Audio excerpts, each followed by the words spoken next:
The galaxy had always been a dangerous place, but the invention of hydro weapons changed everything. These were no ordinary arms. They were living, liquid entities capable of reshaping entire planets. A single drop could dissolve mountains, evaporate oceans, or suffocate atmospheres. The hydro weapons were not just tools of destruction, they were sentient, adaptable, and utterly uncontrollable. Every species feared them. Every species, that is, except humans.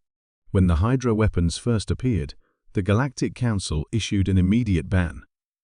No one dared to touch them, let alone use them. The weapons were stored in impenetrable vaults, guarded by drones, and shielded by force fields. But the hydro weapons were not content to sit idle. They leaked, they seeped, and they spread. Entire star systems were evacuated as the liquid entities consumed everything in their path. The galaxy was on the brink of collapse. Then came the humans. No one had expected much from them. Humans were newcomers to the interstellar stage, their technology rudimentary, their influence minimal. But they had one trait that set them apart, an unshakable curiosity. While other species fled from the hydro weapons, the humans approached them. They studied them, analyzed them, and eventually drank them. It started as a dare. A group of human scientists, stranded on a research station near a hydro weapon containment zone, ran out of water. Desperate and dehydrated, they noticed a shimmering pool of the liquid entity seeping through the floor. One of them, a biologist named Dr. Elena Marquez, decided to take the risk. She scooped up a handful of the glowing liquid and drank it. Her colleagues watched in horror, expecting her to dissolve or explode. But nothing happened. Instead, Elena felt a surge of energy, her senses sharpening, her mind expanding. She could feel the hydro weapon communicating with her, not in words, but in sensations.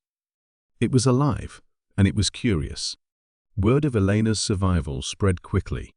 Soon, other humans began experimenting with the hydro weapons. They discovered that the liquid entities were not inherently destructive, they were simply misunderstood. The hydro weapons were a form of symbiotic life, capable of bonding with a host and enhancing their abilities. But only humans were compatible.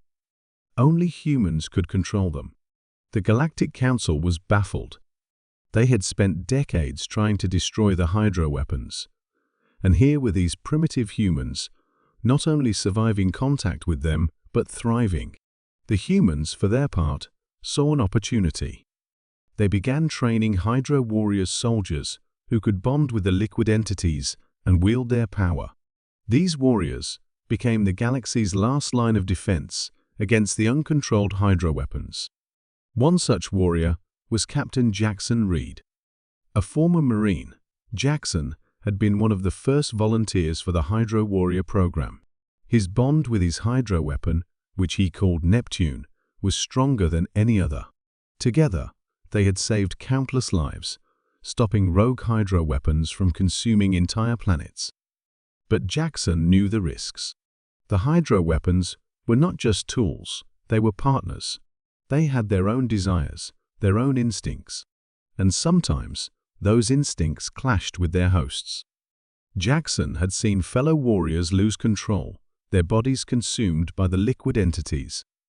He had come close to that fate himself, more than once. The galaxy's greatest test came when a massive hydro weapon, known as the Leviathan, broke free from its containment. Larger than a moon, the Leviathan was a swirling mass of liquid energy capable of devouring entire star systems. The Galactic Council ordered an evacuation, but Jackson knew that wasn't enough. If the Leviathan wasn't stopped, it would consume the entire galaxy. Jackson and his team of Hydro Warriors launched their mission. They flew their ship, the Aquarius, straight into the heart of the Leviathan. The liquid entity surrounded them, its energy crackling against the ship's hull.